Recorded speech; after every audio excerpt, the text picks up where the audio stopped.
Halo teman-teman, selamat pagi, selamat siang, selamat sore, dan selamat malam. Kembali lagi di TBD Pedia, partner setia belajarmu. Apa kabarnya nih teman-teman? Semoga teman-teman selalu dalam keadaan sehat, berkah, dan bahagia ya. Amin, amin, amin. Teman-teman, konten belajar bareng TPDpedia hadir untuk menemani teman-teman mahasiswa yang sedang mempersiapkan ujian kompetensinya sejak dini.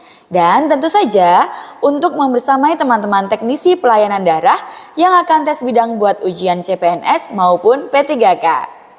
Seperti slogan TPDpedia, partner setia belajarmu. TPDpedia hadir 3 kali dalam seminggu loh, yaitu di hari Senin, Rabu, dan juga Jumat. Bahkan sampai hari ini kita sudah sampai di episode ke-16. Luar biasa bukan? Tapi tunggu dulu nih teman-teman. Tunjukkan dulu nih dukungan teman-teman bagi channel kami supaya channel kami terus berkembang dan memberi manfaat bagi banyak orang dengan cara klik subscribe, nyalakan loncengnya, klik like dan komen ya. Teman-teman, ujian kompetensi terdiri dari 180 soal yang harus dikerjakan dalam waktu 180 menit. Sehingga satu soal hanya diberi jatah perhatian 1 menit saja loh. Oleh karena itu teman-teman, sebagaimana strategi jitu dalam berperang, latihan menjadi faktor utama kesuksesan kita untuk lulus atau dinyatakan kompeten dalam ujian kompetensi. Oleh karena itu teman-teman, sebelum pembahasan soal kita mulai, TPDpedia memberikan waktu bagi teman-teman untuk mengerjakan soal terlebih dahulu agar teman-teman juga terbiasa dalam memanajemen waktu yang baik ke depannya. Oke, tanpa berlama-lama lagi, tanpa babi bu lagi, stop bengong-bengong, siapkan diri teman-teman untuk mengerjakan soal-soal berikut ini ya.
Wow, finish awesome ya. Gimana nih teman-teman, 3 menitnya? Apakah cukup atau mungkin terlalu lama karena soalnya teori?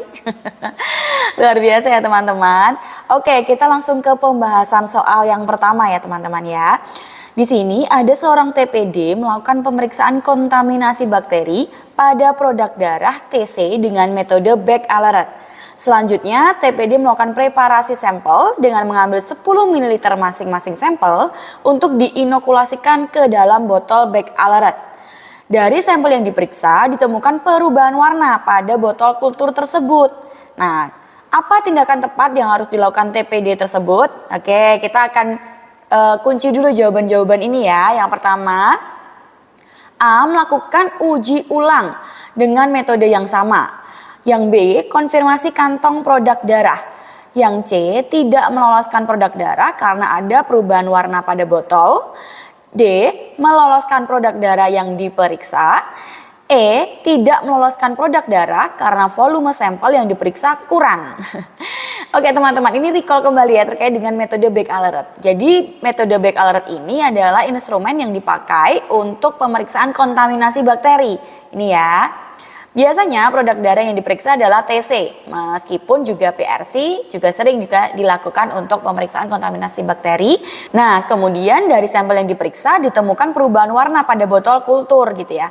Teman-teman, botol kultur yang dipakai itu adalah botol BPA dan yang kedua adalah botol BPN. Nah, kedua botol ini dipakai untuk kultur bakteri. Yang BPA dipakai untuk kultur bakteri aerob atau bakteri aerob dan BPN untuk bakteri anaerob. Kedua botol ini digunakan pasti untuk kultur murni kontaminasi bakteri dengan metode back alert gitu ya. Nah, indikasi dari perubahan warna itu menunjukkan adanya pertumbuhan mikroorganisme dari kultur tersebut atau dari kantong produk darah tersebut gitu ya. Nah, kalau dari soal 1 ditemukan perubahan warna pada botol kultur, berarti ada indikasi atau kemungkinan terjadinya pertumbuhan bakteri di produk darah TC gitu ya. Nah, apa tindakan tepat yang harus dilakukan kalau ada kontaminasi bakteri gitu ya teman-teman? Apa nih teman-teman? Apakah perlu melakukan uji ulang dengan metode yang sama gitu ya? Atau perlu konfirmasi kantong produk darah? Apa tidak meloloskan produk darah karena perubahan pada warna botol? Atau malah meloloskan? Atau tidak meloloskan karena terkait dengan volume ya. Volume pengambilan itu sudah benar ya teman-teman, 10 ml dan nanti dilakukan inkubasi selama 5-7 hari gitu ya. Jadi yang tepat untuk jawaban soal nomor 1 itu ada di C ya, tidak meloloskan karena ya otomatis kalau terjadi perubahan warna di situ ada pertumbuhan bakteri gitu ya atau pertumbuhan mikroorganisme. Dan back alert sendiri teman-teman memiliki prinsip kerja di mana apabila terjadi produksi CO2 pada botol kultur mengindikasikan adanya mikroorganisme yang tumbuh di botol kultur tersebut gitu ya. Dan karena adanya CO2 ini akan menyebabkan botol kultur berubah warna dari yang mulai hijau keabuan menjadi kuning keemasan. Nah, kuning itu tanda adanya reaktif atau positif terkontaminasi bakteri gitu ya. Jadi jawaban yang nomor 1 adalah C. Oke, sekarang kita masuk di soal pembahasan nomor 2. Untuk pembahasan nomor 2 soalnya sebagai berikut. Seorang TPD bertugas di wilayah endemik malaria dan ditugasi untuk melakukan mobile unit. Pada saat mobile unit, calon pendonor pria datang. Dan setelah diwawancara, calon pendonor pria tersebut pernah menderita malaria 2 tahun yang lalu dengan gejala asimptomatik atau tidak ada gejala gitu ya. Apa yang dilakukan TPD pada kasus tersebut? A. Tidak ditolak. B. Ditolak sementara. C. Ditolak selamanya. D. Diloloskan atau yang malah E. Tidak diloloskan. Nah teman-teman, pada dasarnya orang yang terkena malaria itu memiliki 1-3 tahun masa di mana dia tidak boleh donor darah ya, karena disinyalir selama 1-3 tahun ini seseorang itu belum sembuh total dari penyakit malaria yang dideritanya, apalagi ini wilayah endemik malaria gitu ya. Jadi ketika mobile unit pasti seseorang pria yang menderita malaria dan mereka melakukan donor darah pasti akan di screening terlebih dahulu ya, khususnya untuk penyakit malaria, dan screeningnya pasti menggunakan rapid test gitu ya. Ternyata kok malah setelah diwawancara dia pernah nih menderita 2 tahun. Bagus ya pendonornya juga jujur gitu ya, sehingga dari TPD pun juga akan tahu harus melakukan apa gitu ya teman-teman. Jadi 1-3 tahun tidak boleh untuk donor darah dulu gitu. Nah, jawaban yang tepat terus apa teman-teman? Apa yang dilakukan TPD pada kasus tersebut jika mengetahui calon pendonor pernah menderita selama 2 tahun gitu ya, atau 2 tahun yang lalu pernah menderita malaria gitu ya? Apakah tidak ditolak, ditolak sementara, ditolak selamanya, atau diloloskan bahkan tidak diloloskan? Apa teman-teman jawabannya? Betul, ditolak sementara dulu ya gitu. Nanti tahun depan datang lagi gitu ya, datang lagi untuk bisa donor darah. Oke. Nah, itu ya teman-teman untuk pembahasan soal nomor 2.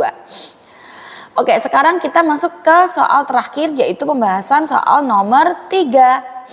Seorang TPD pada suatu UTD PMI melakukan pemeriksaan uji saring email TD terhadap HCV menggunakan metode CLIA. Ya teman-teman, ingat metode CLIA adalah metode yang dipakai atau menggunakan reagen semi-luminescent atau luminescent reagen yang dipakai gitu ya. Dari hasil uji saring HCV, metode CLIA didapat sebanyak 85 kantong non-reaktif HCV dan sebanyak 5 kantong itu reaktif gitu ya. Jadi 5 kantong reaktif, 85-nya tidak gitu. Apa yang harus dilakukan TPD pada kasus tersebut gitu ya? Nah, yang pertama konfirmasi ulang dengan kantong darah. Apa perlu dikonfirmasi gitu ya. Terus mengirim sampel darah reaktif ke UTD lain, biar UTD lain aja yang meriksa duplo, mungkin gitu kali ya. Terus yang C, menarik dan memusnahkan kantong darah yang reaktif. Nah, apakah itu benar gitu ya? Lalu D, melakukan pemeriksaan ulang dengan metode lain. Ya, sampelnya jelas sama. Lalu pendonor reaktif langsung dicekal. Oke, nah teman-teman, nih apa nih jawabannya ya? Kalau dikatakan reaktif berarti kalau menggunakan CLIA, S per CO-nya lebih dari 1 ya. Kalau lebih dari 1 dia dikatakan reaktif. Kalau dia kurang dari 1 dia dikatakan non reaktif. Oke. Nah, 85 kantong itu non reaktif HCV, sedangkan 5 kantong reaktif gitu ya. Kalau reaktif bisa saja gitu, dia harus dilakukan duplo lagi dengan metode yang sama dan juga sampel yang sama. Kalau tetap reaktif, ya harus dimusnahkan gitu kan jawabannya. Nah, kemudian kalau dari soal, apa yang harus dilakukan TPD pada kasus tersebut teman-teman? Apakah A, perlu konfirmasi ulang? Atau B, mengirim sampel darah ke UTD lain gitu ya? C, menarik memusnahkan kantong darah? D, melakukan pemeriksaan ulang? Atau E, pendonor langsung dicekal? Waduh. Oke, yang paling tepat adalah jawaban C ya teman-teman. Jadi yang reaktif itu harus ditarik dan dimusnahkan saat itu juga. Apalagi kalau sudah melakukan uji ulang atau uji duplo gitu ya. Nah teman-teman, demikian untuk pembahasan 3 soal di episode 16 kali ini. Semoga episode kali ini bisa bermanfaat bagi teman-teman semua. Dan tetap dukung channel kami ya teman-teman dengan cara like, comment, and share. Sampai ketemu di episode berikutnya ya. Bye.